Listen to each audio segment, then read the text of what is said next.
2019 Januar. Wir sind bei Pietät von Rüden am Abschiedsraum. Er ist ganz neu gestaltet. Hier ist Stefan Kohl. Grüß dich, Stefan. Hallo Sven. Ja, der Abschiedsraum, ein ganz wichtiger Ort, wo Menschen Abschied nehmen können von einem Verstorbenen. Du hast dir da ein paar Gedanken gemacht, wie man das auch unter der Prämisse von Urnen zum Beispiel, es sind ja nicht nur Särge, von denen man Abschied nimmt, in einen Rahmen bringt, der so feierlich und so schön ist, dass die Menschen diesen speziellen Punkt gut in Erinnerung halten. Genau, wir hatten ja letztes Jahr im Februar auch schon mal unsere Abschiedsräume gezeigt. Da sind wir eher auf die Särge auch zu sprechen gekommen und es hat sich halt auch weiterentwickelt. Wie jetzt auch die Außenfassade hier und innen haben wir halt alles noch etwas umgestaltet und ein bisschen schöner gemacht. Und dann ist auch aufgefallen, dass man das auch am besten mit der Urne machen können, weil die Leute auch hier Bedarf haben, sich nochmal an der Urne individuell verabschieden zu können. Wir befinden uns in welchem Stadtteil von Saarbrücken? In St. Anual, in der Saargemünder Straße 85 bis 87. Genau, wir sind in einem Hinterhof, also das ist sehr diskret, kann man auch dazu sagen. Du hast unglaublich viele Parkplätze, ich zeige das mal gerade. Also hier kann man kostenfrei sich auch einfach hinstellen und du wirst uns gleich mal ein bisschen erzählen, wie das System Abschiedsraum im Jahr 2019 denn in deinem System funktioniert. Denn du hast ja einige Gedanken gemacht, man braucht dich gar nicht dazu. Also vielleicht fängst du mal von vorne an, das ist der Raum, der Eingang. Genau, hier ist der Eingang. Hier kann man ganz ungestört auch reingehen. Die Personen, also die Angehörigen, bekommen von uns einen RFID-Schlüssel.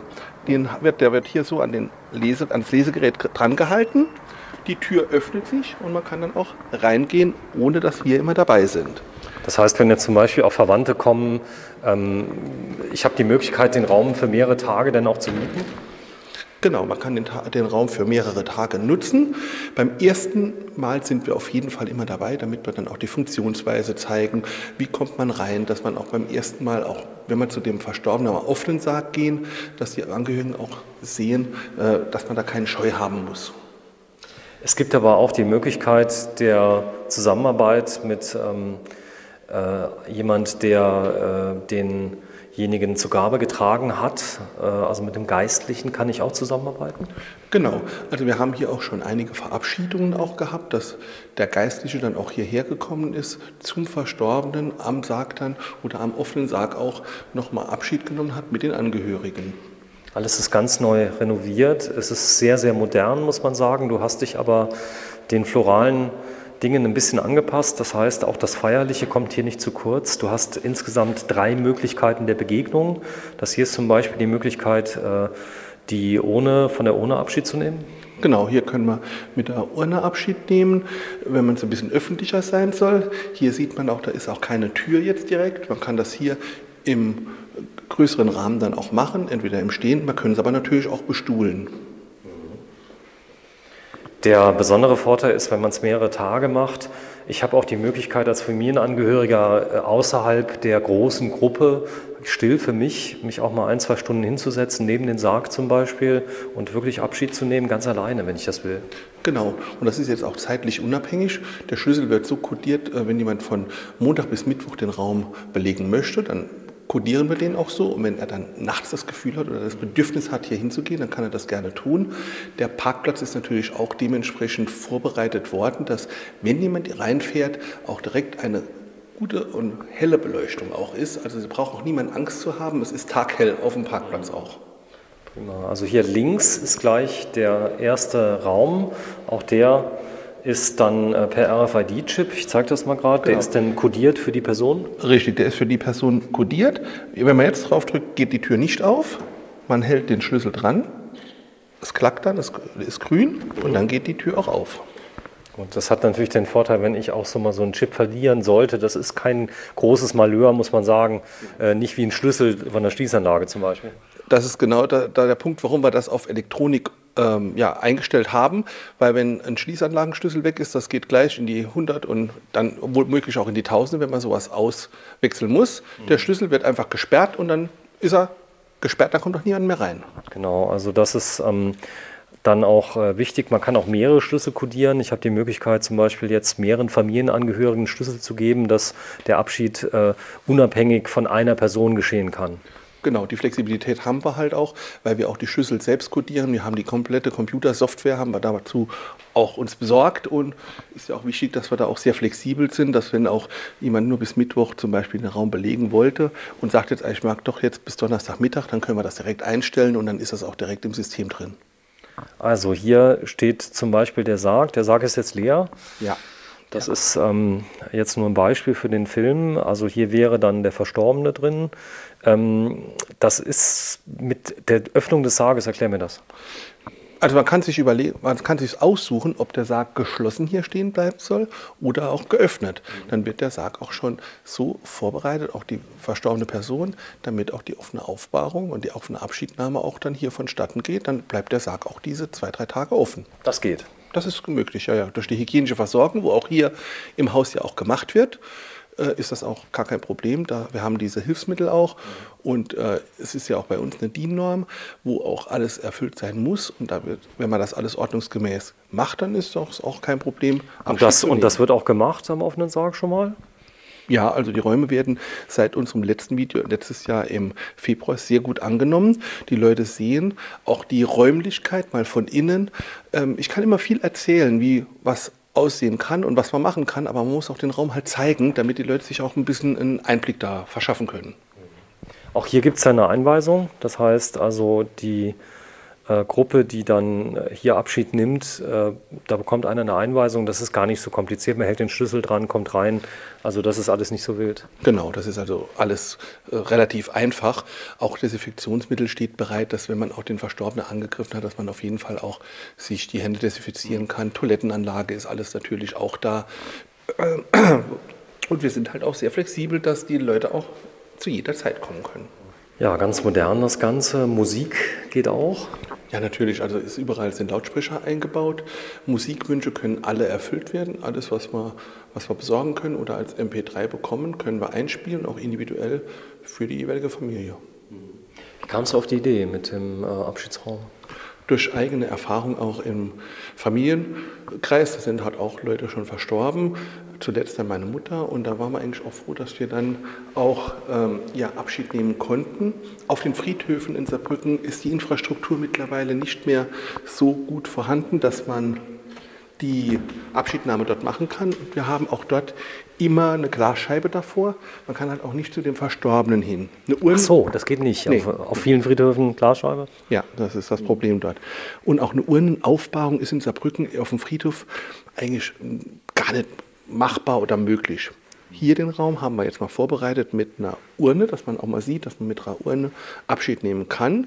Jetzt mal nur mit 2 Stühlen, man kann da immer mehr Stühle noch dabei machen, ist alles vorhanden. Dieser Raum ist natürlich auch mit einem Sarg nutzbar. Das ist individuell, also habe ich eine Urnenbestattung, eine Urne, ist die Urne dann im Fokus, ist der Sarg da, steht hier ein Sarg so wie drüben? Ja, oder auch kombiniert. Man kann ja auch vor der Einäscherung Abschied nehmen an dem offenen Sarg und dann wird nachher der Sarg ins Krematorium verbracht und dann kann die Urne auch gerne hier wieder aufgebahrt werden oder man geht gleich auf den Friedhof zur Trauerfeier. Also erstmal vorab ist es sehr schön geworden, die Farbtöne, Pastellfarben, sehr viel Blumen sind hier drin, du hast da wirklich mit viel Liebe gearbeitet. Wenn man das Ganze sieht, kommt man vielleicht auf den Gedanken, naja, so schön wie das hier ist es auch bestimmt sehr teuer, aber du hast sehr zivile Preise aufgerufen. Das hat mich dann selber gewundert, wo man fast vermutet, an dem Abschiedsraum, da kannst du kein Geld verdienen. Das ist eher eine Art Schutzgebühr. Ja, genau. Also wir haben das so gemacht, dass wir auch hier für diese Räumlichkeiten die gleichen Gebühren nehmen wie in der kommunalen Trauerhalle, damit man auch den Kunden den Mehrwert für uns auch bieten kann. Also der Kunde hat einen Mehrwert und wir auch, weil wir haben die gute, kurze Wege und wir haben alles direkt auch im Blick. Wir haben Einfluss drauf, wenn beim Verstorbenen sich was verändert. Das kann ja mal passieren, je nachdem, welche Medikamente da im Spiel waren. Da ist manchmal eine Veränderung innerhalb von 2-3 Stunden schon mal möglich. Und dann können wir auch reagieren und können auch den Sarg direkt schließen und müssen nicht direkt auf den Friedhof fahren. Und halt auch diese ganze Flexibilität wir haben keine Öffnungszeiten. Ich bin 24 Stunden rund um die Uhr, kann kommen, wann ich möchte. Genau. Es wurde stark genutzt seitdem, hast du es mir eben schon mal gesagt. Hat das Video da geholfen, das zu zeigen, wie das aussieht? Ja, also die Leute haben das gesehen. Die haben auch gesehen, welche Leistungsfähigkeit auch bei uns dann auch im Institut gebracht werden kann. Und das ist auch das Wichtige, dass man auch zeigen kann, welche Möglichkeiten habe ich, was können wir überhaupt machen. Ich kann meine Räumlichkeiten alle zeigen und zeige das auch sehr gerne, damit die Leute auch sehen, was kann ich machen. Mit welchen Gebühren muss man ungefähr rechnen, mit welchen Kosten, wenn ich hier so einen Abschiedsraum belege, ungefähr? Also zwischen 50 und 60 Euro am Tag. Okay. Kommt immer drauf an, was noch gewünscht ist. Wenn noch eine größere Dekoration gewünscht ist oder noch Blumen dazu, dann kann es auch mal 60, 70 Euro sein. Aber es hält sich im Rahmen. Ja. Also es ist nicht so, wie man vielleicht denkt, ich nutze den Raum und muss einige 100 Euro zahlen für einen Tag. Das ist nicht der Fall, sondern es sind die Gebühren wie im Friedhof. Genau, es sind die Gebühren wie auf dem Friedhof. Aber es ist eigentlich auch nur eine Verlagerung, weil dann ja auch die Kühlgebühren wegfallen. Weil die Kühlgebühren, wenn wir jemanden im Abschiedsraum haben, brauchen wir keine Kühlgebühren zu berechnen. Verstehe. Stefan, ja, 2019 im Januar, zweites Video, du hast viel getan. Also der Abschiedsraum ist meines Erachtens auch wirklich eine große Hilfe für Angehörige. Also wo es vorher nicht ging, wo alles vielleicht so sehr schnell passieren muss, weil es einen Termin gibt, wo alle da sein müssen. Jetzt kann eine Person mal nicht.